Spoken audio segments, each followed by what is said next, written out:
La scène ressemblerait presque à un film d'espion à gros budget. Hier, le pouvoir biélorusse a dérouté un avion de ligne Ryanair qui effectue un trajet entre Athènes et Vilnius. Le vol est intercepté par un avion de chasse, atterrissage de force à Minsk, avant que les services de renseignement ne viennent enlever un opposant politique qui se trouvait à bord. Scène irréelle, l'opposant est un jeune journaliste de 26 ans. Il était assis tout près d'Arthur. Écoutez son témoignage, il était à bord de l'avion. Moi, ce que j'ai vu, lui, il était 2 rangées devant moi sur la droite. Donc c'était vraiment juste à côté. On a entendu l'annonce du pilote. Les gens ont plutôt gardé leur calme. Il y a juste une personne, on va dire, qui s'est manifestée. Il a commencé en fait dans sa langue, comme s'il essayait de négocier avec un des stewards. Et tout ça s'est passé très vite. C'est moins d'une minute. Il avait l'air vraiment affecté. Le sentiment qui en ressortait, c'était peur et colère, désemparé, j'aurais dit. Je pense que lui, il se doutait de ce qui allait arriver. Nous, on savait rien du tout.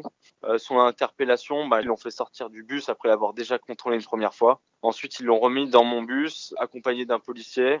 Et arrivé à l'aéroport au niveau du contrôle de sécurité, il s'est fait escorter par 2 ou 3 personnes où ils l'ont fait passer en priorité devant tout le monde. Et après, on l'a pu revu et il n'était pas avec nous à la porte d'embarquement. Témoignage recueilli par Romain Houg pour Europe 1. Et depuis ce matin, c'est un véritable tollé international. Les États-Unis exigent la libération immédiate de cet opposant. Réunion au sommet ce soir à Bruxelles. L'Union européenne envisage des sanctions. La France se dit favorable à une interdiction de l'espace aérien de la Biélorussie.